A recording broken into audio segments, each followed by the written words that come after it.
Hi,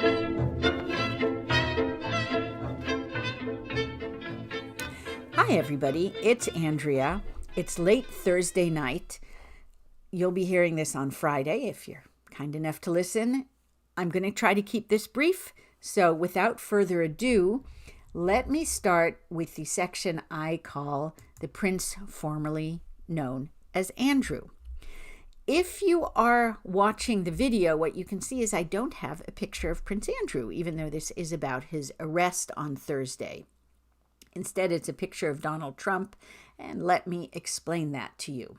The big story, when you woke up Thursday morning, was that the one-time Prince Andrew, now known as Andrew Mountbatten Windsor, because he's been cast from the royal family for his friendship with the late Jeffrey Epstein, was arrested.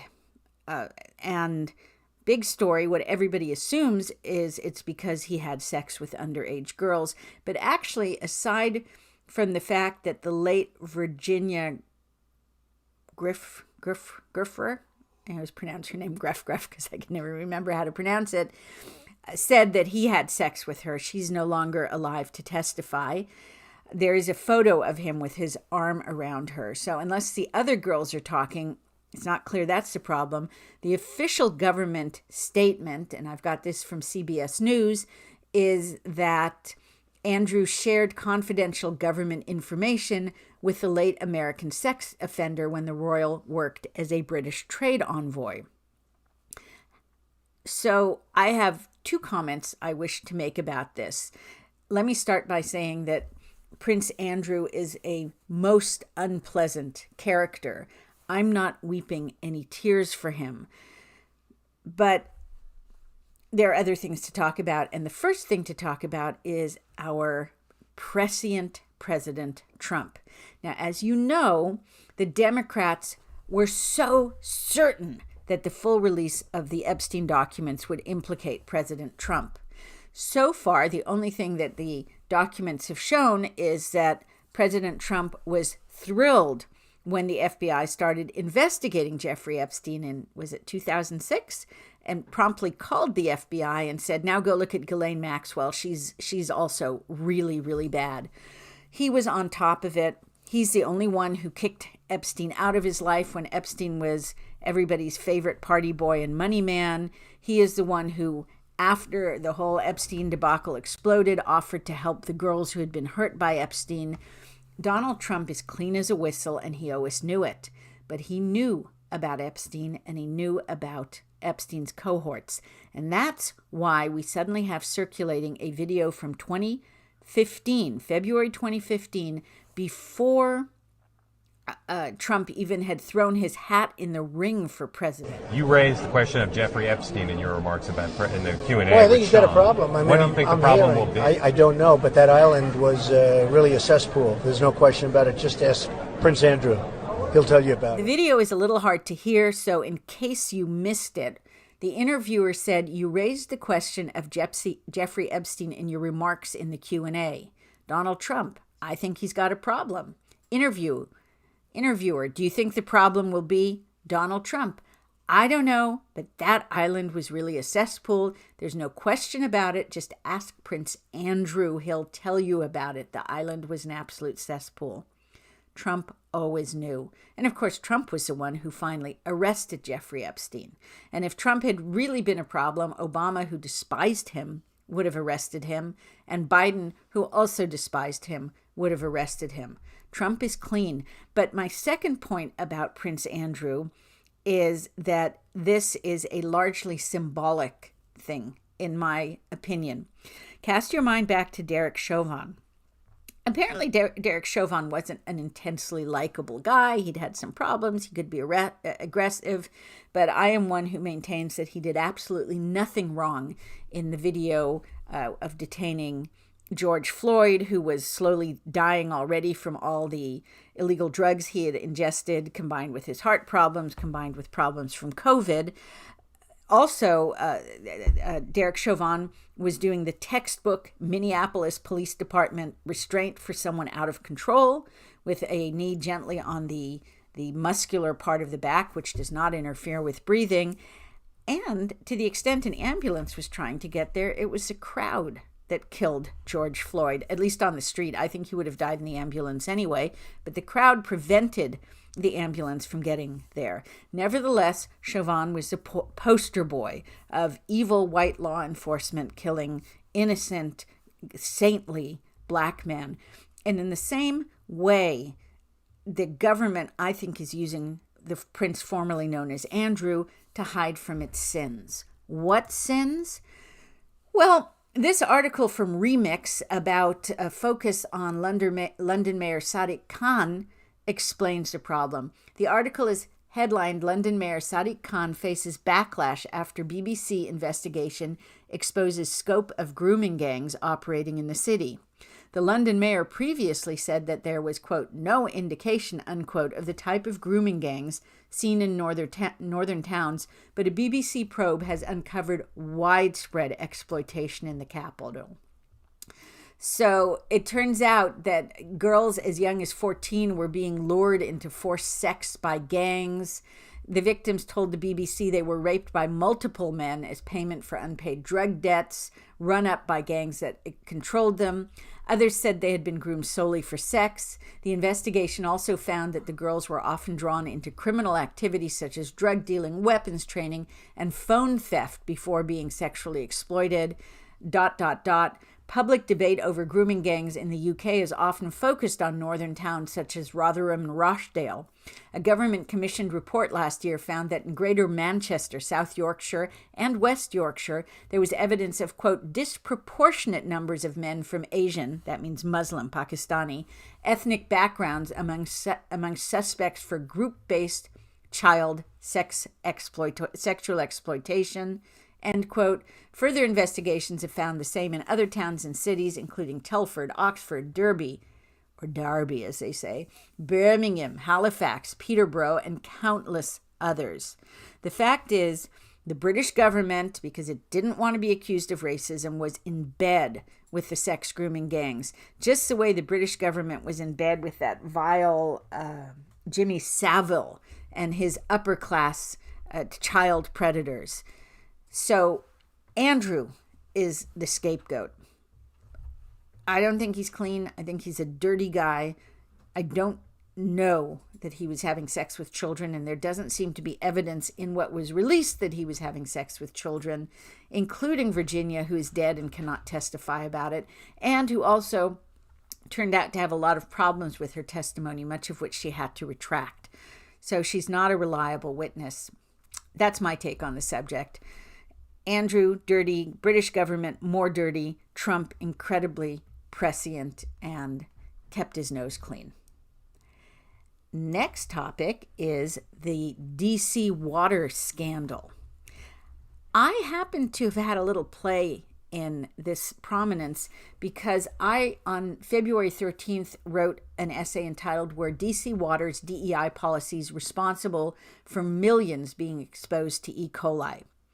It's not a great essay, and in fact, for the part that I was quoting for about DEI, Legal Insurrection's Leslie Eastman was the person I quoted, but for some reason, this essay got picked up by Real Clear Politics and then by some other sites, maybe Hot Air, but I'm not sure. Anyway, some other sites picked it up. It is not a work of genius. It's just pointing out the obvious. But now that some time has passed, we know more about the obvious. Let me introduce you to David Gaddis. David Gaddis is the head of DC Water. He became the CEO of DC Water in 2018, and DC Water was recently revealed to have had the largest sewage spill into an American waterway in history. Not only was there a massive sewer spill, which could have happened in any event because of long ago decisions and old pipes and failed infrastructure, the real problem was that DC Water, through human error, miscalculated how much E. coli was in the water, and then through deliberate decisions didn't tell people and didn't broadcast it widely. So it is a big problem, although so far as I know, nobody has died because of E. coli. It was a terrible sewage spill. But it turns out that David Gaddis, who's the head of DC Water, has a history.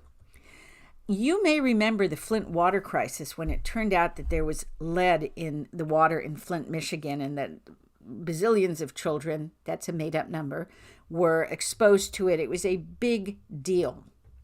What does this have to do with Gaddis?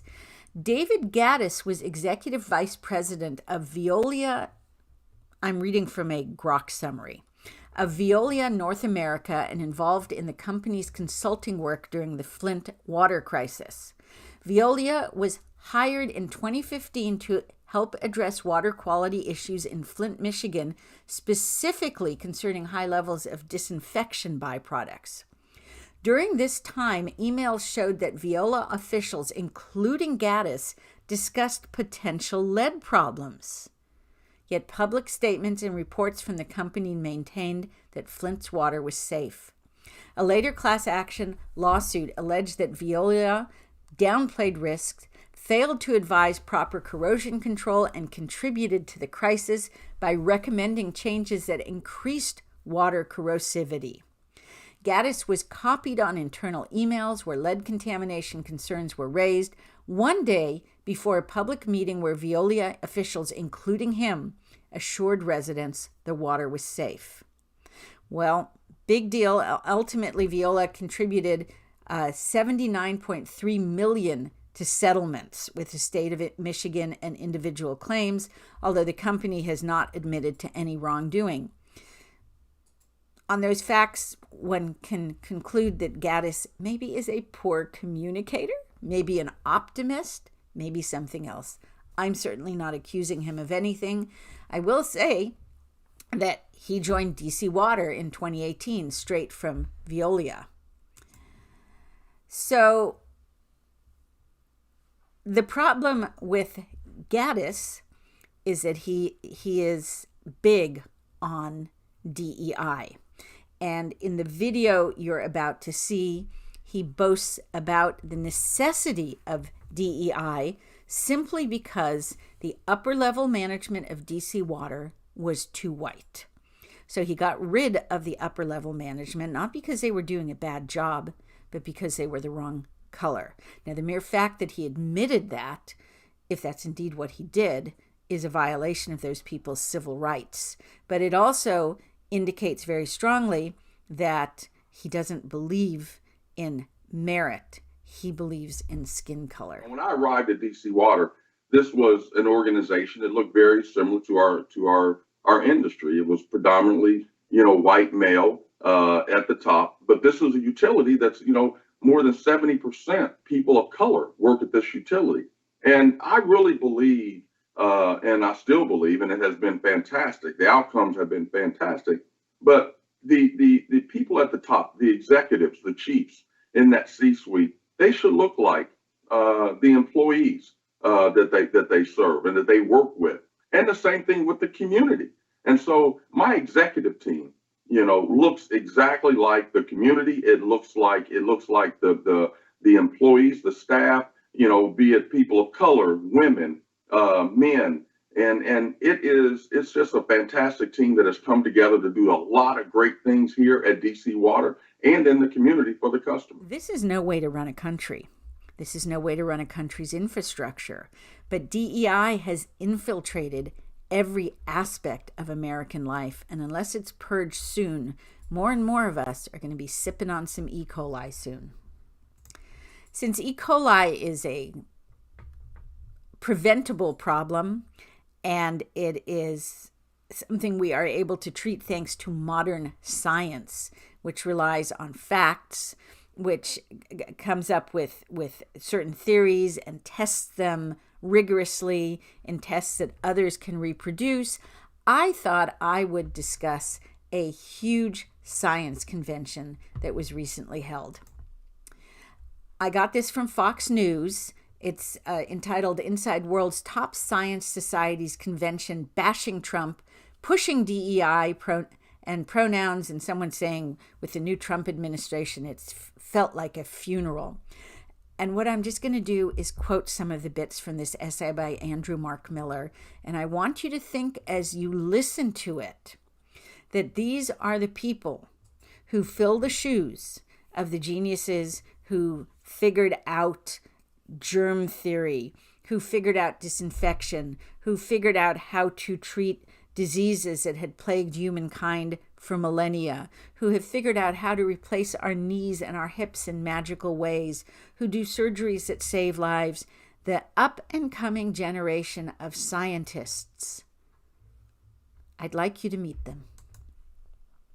Attendees who showed up at the American Association for the Advancement of Science event, that's AAAS, held at the Phoenix Convention Center from February 12 to 14, were immediately greeted at registration with identifier stickers that used gender pronouns such as they, them, je, je, jem, and other descriptors that critics have alleged have little to do with science and biology, to which I add, you think? During the meeting's opening night, shortly after a 10-minute hoop dance routine from traditional Native American dancers, AAAS CEO Dr. Sudip Parikh told the audience that it's been a hard and tough year for science and scientists in this country. What's he complaining about? Money. Parikh went on to blame Doge for the devastation, his word, of, quote, some of our science agents, close quote, and the, quote, president's budget request, close quote, that, quote, cut science by half, quote, and, in his opinion, amounted to forfeiting the future. So, ... Let's find out what he advises. It's going to take protests. It's going to take politics. It's going to take the ability to not speak gibberish. All of that has got to come together if we're going to fight for the inheritance of the Enlightenment to continue to make this world a better place, said the CEO of the Science Foundation. So I'm not sure if he was talking about the fact that he thinks conservatives who want to return science to its fact-based roots and its replication roots when he speaks of speaking gibberish, or he is warning the people in the room that no matter how crazy their thoughts are, they better dress them up in something that sounds vaguely intelligent. But if that was what he was advising, the titles of the various seminars show that he had failed right out of the box. So I'm going back to quoting. Workshops at the event, which provided gender-neutral washrooms, included a session titled Mao Mei Liu, Nurturing Diversity in Science is Resistance, and another called Investigating the Role of Race in Clinical Decision-Making. There was also Who Gets to Belong? Disability, Power, and Participation in Higher Education. And ... a little bit. AAAS, the publisher of the highly respected Science magazine, posted several more videos over the course of the next few days, many including speakers who criticized the Trump administration and injected politics into discussions. And there's a lot more to the article if you can find it, but I will just finish with two more paragraphs about one of the seminars that was at this science convention. Colonial Legacies, Climate Crisis, and the Erosion of Mobility Choice was another workshop that scientists at the conference were offered. And in an interview with, quote, climate justice scholar, close quote, Yola Ajibade, she explained how climate change has benefited a, quote, few wealthy people, close quote, while, quote, low-income communities are displaced, close quote. And then here's what she has to say. At the center of my work is giving a voice, but also bringing to the attention of everyone the impact of a slew of climate solutions, the impact of those solutions on low-income communities, on Black communities, on Indigenous, on Latino communities as well, Ajibade explained, adding that she is focused on finding a, quote, decolonial, close quote, approach. I think that's what we call gibberish, and that is the face of modern science today. And unless we get a handle on it very, very quickly, we are going to find ourselves in a pre-modern world that will be very cold, or depending where you live, very hot. It will be filled with illness, darkness, and superstition. It's not just in America, though, that things are going pretty wacky. I asked ChatGPT to paint a picture of derelict windmills in Holland. It actually came up with a very pretty picture if you're looking at the video.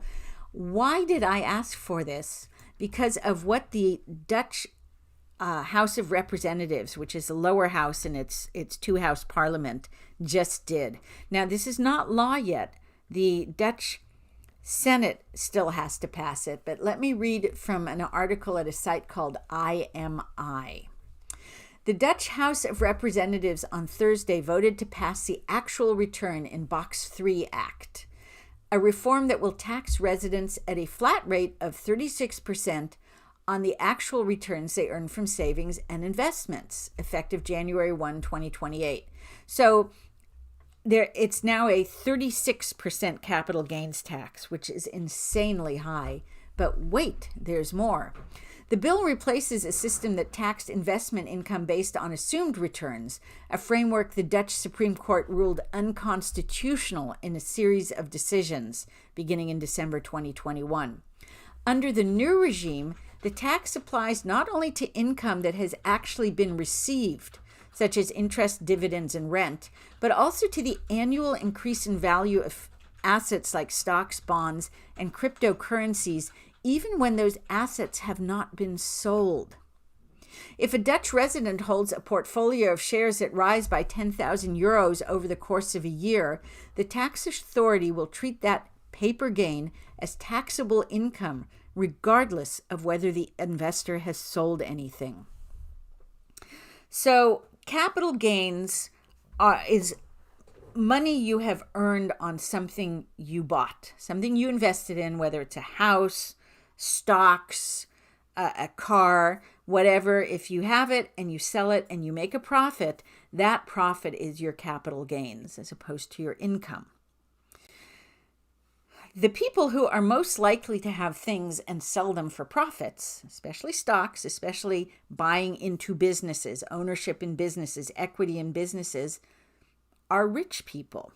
So the left is always hungering after their wealth. They want that money. So the deal is, if I buy $1,000 worth of shares, and they're Apple shares, and eventually they're worth $1 million, when I sell that $1 million of shares, I have realized it. Now it's no longer hypothetical, but it is real money in my pocket. And traditionally, that is when the government moves in and taxes it.